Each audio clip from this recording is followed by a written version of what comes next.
आज ही डाउनलोड करें Skymet mobile app, पूछे मौसम का हाल अपनी पसंदीदा भाषा में और रहे बाकियों से एक कदम आगे। नमस्ते दोस्तों, स्काईमेट वेदर में आप सभी का बहुत बहुत स्वागत है। मेरा नाम महेश पलावत है। आज 8 दिसंबर हो गई है और आपने देखा होगा कि पश्चिमी विक्षोभ जो था वो धीरे धीरे आगे बढ़ रहा है और ये पहाड़ों पर स्नोफॉल देना इसने शुरू कर दिया है।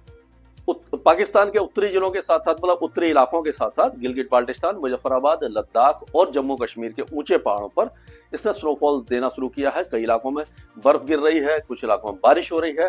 अब हिमाचल और उत्तराखंड में भी जो काफी दिनों के बाद बर्फबारी शुरू हुई है, तो ये कल तक जारी रहेगी। और एक इंड्यूस्ड साइक्लोनिक सर्कुलेशन, यानी जब भी कोई अच्छा वेस्टर्न डिस्टर्बेंस आता है, हालांकि ये बहुत ज्यादा मजबूत तो नहीं है, पहले लग रहा था कि बहुत ज्यादा हैवी स्नोफॉल देगा, तो हैवी तो नहीं, लाइट टू मॉडरेट स्नोफॉल दे सकता है, लेकिन इसके प्रभाव से प्रेरित चक्रवाती हवाओं का क्षेत्र जो है वो आप देखिए ये हरियाणा के ऊपर बन गया है। और जो ट्रफ है वो आप पाकिस्तान से पंजाब होते हुए हरियाणा और दिल्ली के पास से होती हुए उत्तर प्रदेश और बिहार झारखंड तक आ रही है और यहाँ से ही ट्रफ टर्न कर रही है, यानी निम्न दबाव की रेखा बोलते हैं इसको, जो आपका छत्तीसगढ़ से लेकर के विदर्भ तक आ रही है। एक साइक्लोनिक सर्कुलेशन आपका बांग्लादेश के आसपास है, एक ये साइक्लोनिक सर्कुलेशन जो साउथ सेंट्रल और south west bay of Bengal के आसपास है, ये लो प्रेशर एरिया में तब्दील हो जाएगा, यानी इसके प्रभाव से लो प्रेशर एरिया बन जाएगा।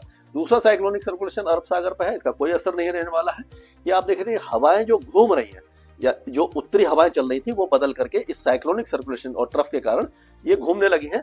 तो अब दिल्ली के साथ साथ पंजाब, हरियाणा, उत्तर प्रदेश, मध्य प्रदेश, ये जो इलाके हैं यहाँ पर मिनिमम टेम्परेचर में 1-2 डिग्री की बढ़ोतरी हो जाएगी, यानी वृद्धि हो जाएगी, सर्दी थोड़ी सी कम हो जाएगी। लेकिन ये जो सिचुएशन है ज्यादा देर तक नहीं रहेगी। जैसे ही ये वेस्टर्न डिस्टर्बेंस आगे बढ़ेगा तो उत्तरी दिशाएं अपना जो अड्डा जमा लेगी।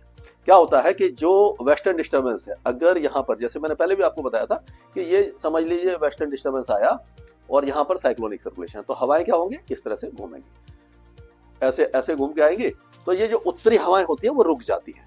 और जैसे ही ये वेस्टर्न डिस्टर्बेंस आगे निकलता है और ये आगे बढ़ जाता है, मान लीजिए ये यहाँ पर आ गया, तो क्या होगा, यहाँ पर तो हवाएं घूमेंगी, लेकिन ये जो नॉर्मल पैटर्न होता है हवाओं का, उत्तरी और उत्तर पश्चिमी हवाओं का, ये रिज्यूम हो जाता है। तो इसके कारण क्या होता है कि हवाएं जो ये जैसे जैसे आगे आएगा वो हवाएं अपना रास्ता फिर से जो नॉर्मल पैटर्न है वो शुरू हो जाता है। तो जहां पर स्नोफॉल ये पाकिस्तान में और ये हमारे जो भारत के जो पहाड़ी इलाकों में जो स्नोफॉल हो चुका होता है, वहां से जब सर्द हवाएं पहुंचती हैं तो तापमान को बहुत तेजी से गिराती हैं सर्दियों के समय में, खास करके दिसंबर में, जनवरी में, नवंबर में भी ऐसा होता है। लेकिन स्नोफॉल होना जरूरी है। तो ये स्नोफॉल हो रहा है, बारिश होगी, काफी दिनों के बाद उत्तर भारत में भी बारिश होगी, तो उसके प्रभाव से ये जो सर्द हवाएं हैं ये तापमान को यहाँ पर गिरा देगी। अगर इसको हम वैसे मैप में देखें जो विंड्स कैसे चलेंगे, तो ये आप देखेंगे कि ये 10 तारीख का एक पैटर्न है हवाओं का। तो इसमें आप देखिए कि ये वेस्टर्न डिस्टर्बेंस आपका, मान लीजिए ये तो साइक्लोनिक सर्कुलेशन यहाँ आ गया है, ये उत्तर प्रदेश के आसपास पहुंच जाएगा, ये यहाँ पर आ गया है साइक्लोनिक सर्कुलेशन। तो आप देखिए हवाएं यहाँ पे तो ऐसे घूम रही हैं, ये आई, ये यहाँ से इधर से आई हवा, ये ऐसे आ रही है, लेकिन ये जो हवा है ये आप देखिए सीधी आ रही है, पूरी आपका ये पंजाब, हरियाणा के कई इलाके को प्रभावित कर रही है, राजस्थान, गुजरात और मध्य प्रदेश, पश्चिमी मध्य प्रदेश के साथ साथ महाराष्ट्र और ये जो मुंबई तक ये टेम्परेचर गिरने वाले हैं काफी तेजी से। लेकिन ये यूपी और दिल्ली में थोड़ा सा टाइम लगेगा। ये आप कह सकते हो कि 10 या 11 तारीख से यहाँ पर भी तेजी से तापमान गिरेंगे और 4 डिग्री के नीचे, जैसे कि कल हमने देखा था हिसार का 4.5 डिग्री आ गया था, तो अगर 4 डिग्री के नीचे टेम्परेचर आ जाते हैं तो उस समय वहां पर पाला पड़ने की संभावना हो जाती है और इससे फसलों को नुकसान होता है, क्योंकि पाला जब पड़ता है फसलों को नुकसान होना शुरू हो जाता है। तो किसान भाइयों को मैं आगाह कर रहा हूं कि मतलब 10-11 तारीख से ये पाला पड़ सकता है और कल परसों से ही राजस्थान के कई इलाकों में और जो पंजाब, हरियाणा के कुछ इलाकों में पाला पड़ने की संभावना दिखाई दे रही है। तो ये जो वेदर एक्टिविटी यहाँ पर होने वाली है ये आज रहेगी और कल भी थोड़ी बहुत रहेगी यहाँ पर स्नोफॉल वगैरह पूरे ये गिलगित बाल्टिस्तान, मुजफ्फराबाद, लद्दाख और जम्मू कश्मीर में। हिमाचल के ऊंचे पहाड़ों पर भी लाहौल स्पीति, चंबा, कांगड़ा, कुल्लू, किन्नौर, ये जो इलाके हैं यहाँ पर तो स्नोफॉल रहेगा, बाकी इलाकों में हल्की फुल्की बौछारें रहेंगी। और अगर हम उत्तराखंड की बात करें तो यहाँ आज और कल कई इलाकों में स्नोफॉल हो सकता है ऊंचे पहाड़ों पर, बाकी इलाकों में हल्की फुल्की बौछारें पड़ेंगी। बहुत बड़ा वेदर सिस्टम नहीं है।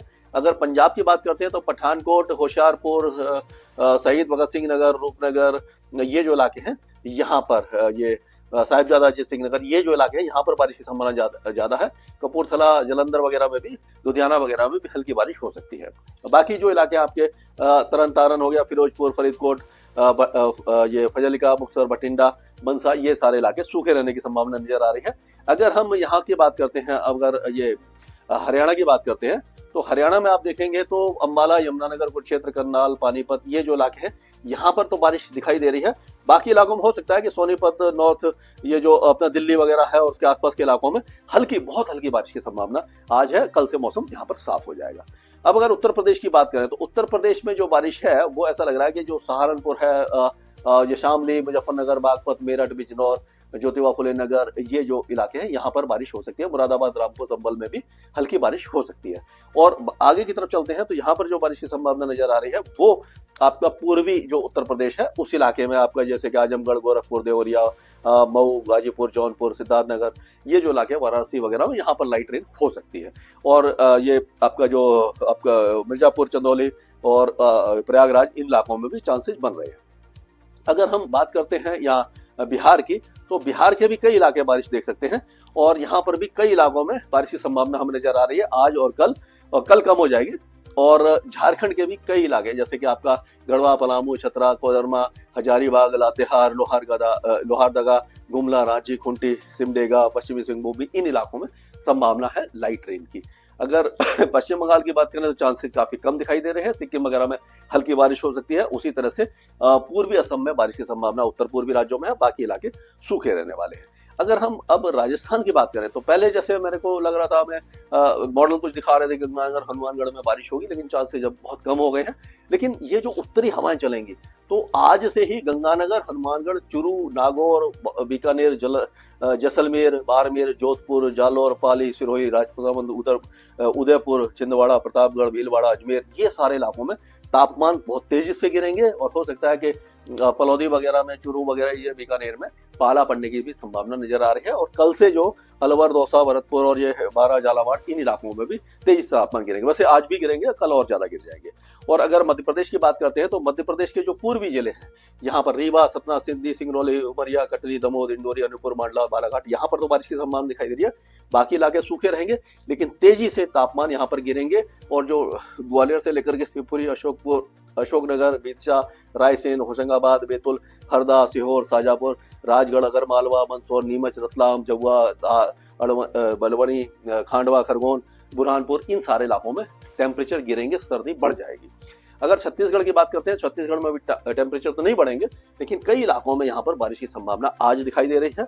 उड़ीसा की अगर हम बात करते हैं तो उड़ीसा में जो बारिश है वो आपकी सुंदरगढ़, जरसगुड़ा, संबलपुर, देवगढ़, अंगुल, बौद्ध, ये सुवर्णपुर, बारागढ़, नुआपाड़ा, बालनगीर, कंधमाल, कालाहांडी और नवरंगपुर, कोरापुट, मलकानगिरी, रायगढ़, गजपति, गंजम, इन इलाकों में बारिश है। बाकी इलाके जो है वो सूखे रहने वाले हैं।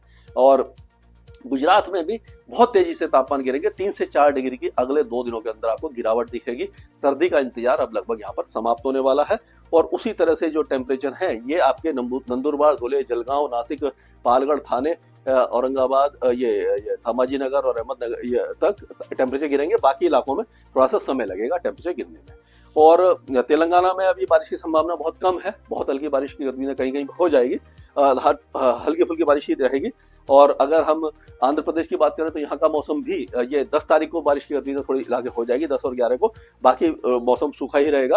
अब अगर कर्नाटक की बात करते हैं तो कर्नाटक के उत्तरी कर्नाटका और कोस्टल कर्नाटका में बारिश है। साउथ इंडियन कर्नाटका में बारिश की गतिविधियां बहुत ज्यादा कम हो जाएंगी। और अगर हम केरल की बात करें तो लाइट रेन रह सकती है। तमिलनाडु में बारिश की गतिविधियों में भारी कमी देखने को मिलेगी। अंदरूनी तमिलनाडु में बारिश होगी, लक्षद्वीप में हल्की बारिश होगी और अंडमान और निकोबार द्वीप समूह के जो दक्षिणी द्वीप हैं वहां पर तेज बारिश है। उत्तरी द्वीपों में बारिश की गतिविधियां हल्की रहने वाली है। तो काफी दिनों के बाद स्नोफॉल शुरू हो रहा है। कड़ाके की सर्दी पड़ने की संभावना हमें नजर आ रही है। और अगला वेस्टर्न डिस्टर्बेंस जो 16-17 तारीख के आसपास है वो कितना मजबूत होगा, कितना स्नोफॉल देगा और किस तरह से ठंड बढ़ाएगा, उसके बारे में मैं आपको अपडेट करता रहूंगा स्काईमेट वेदर में। अभी के लिए इतना। मौसम से जुड़ी सटीक जानकारी और खबरों के लिए हमारे YouTube चैनल को सब्सक्राइब करें और बेल आइकन दबाकर हर खबर पर रखें नजर।